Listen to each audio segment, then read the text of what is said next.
Hello, Dino here again, and welcome to another series of the Limitless Hair Expert. And for those of you who are just joining us again, the Limitless Hair Expert is about hair expertise from myself, and also limitless meaning self-improvement. And I've studied both extensively, as I've stated in other videos. So the subject today is, why does your hair and added hair too tangle, and solutions to counteract it?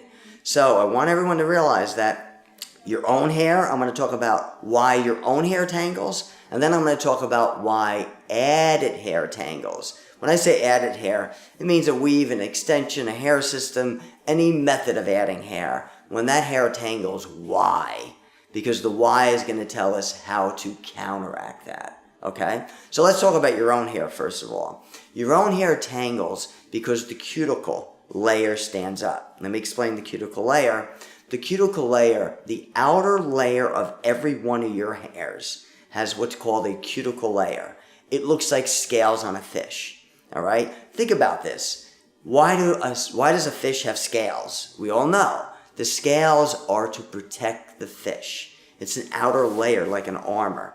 And we all know that when the scales are down, it's slippery. But if you go in opposite direction, they're sort of prickly. If the scales were ever to stand up, it would sort of be sharp to pet the fish. All right? Your hairs are the same exact way.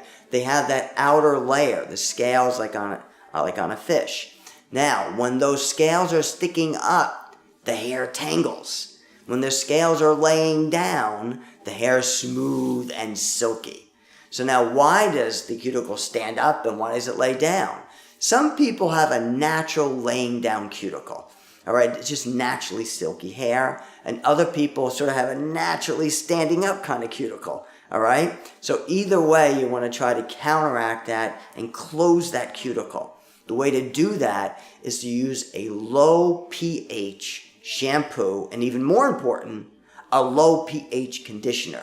You see, the lower the pH of a shampoo or a conditioner, the more it closes the cuticle. The higher pH, the more it stands up the cuticle. So try to look at the ingredients on shampoos and conditioners and try to see if they show the pH.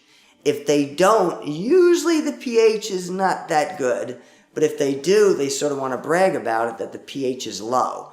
So low pH is anything under a 7.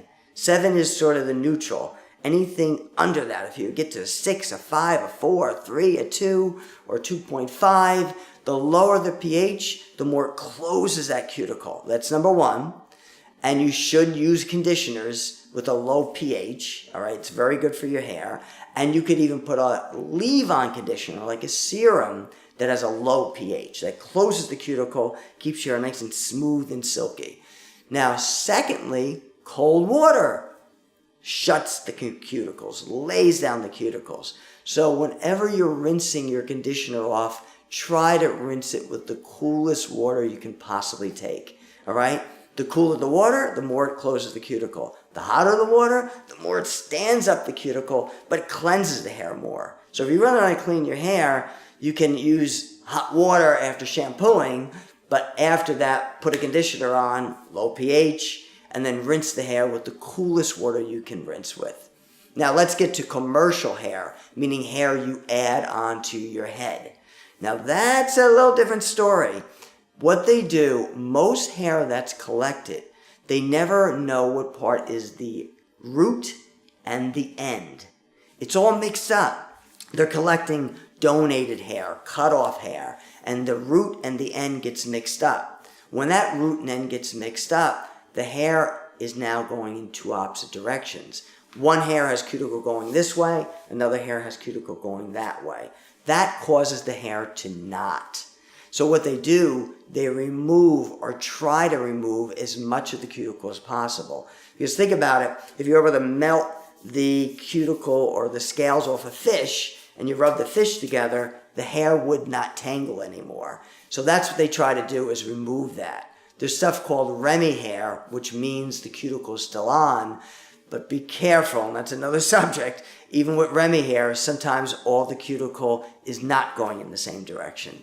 So with commercial hair, you want to do the same thing. Use a low pH shampoo. More importantly, a low pH conditioner. Try to rinse with cool water. Try to put a leave-on conditioner that has a low pH. All right. Try to put something on that makes the hair slippery as much as possible to keep that cuticle down. Whether there's cuticle on it or whether there's a little cuticle on it, you want to keep that cuticle down to keep the hair very, very smooth. Okay. So now that's it. And now the quote for today is by me, and that is by Dino Don Diego. That's me. And that is, be careful what you think and say because you're listening. Now, what do I mean by that? All right. Your mind, you have two parts of your mind, basically. You have your conscious and your subconscious. Your subconscious believes everything you think, whether it's true or not, everything you say. It believes it, and it directs you. So what your conscious mind is saying and thinking goes into your subconscious mind, and what it does, it tells it something. So if it tells you that you're good in basketball, you're good in reading, all right, then your subconscious mind believes it, whether it's true or not, and makes you do things that cause that to be true. All right? If you think you're a good reader and you're a good studier and you say and think that message goes from the conscious mind to the subconscious mind, and your subconscious mind will cause you to do things to make that true. So just give that some thought. Now, stay tuned for our next video. Our next video is, why does the elasticity of your hair important? Or why is the elasticity of your hair important? And I'll see you soon. Thank you.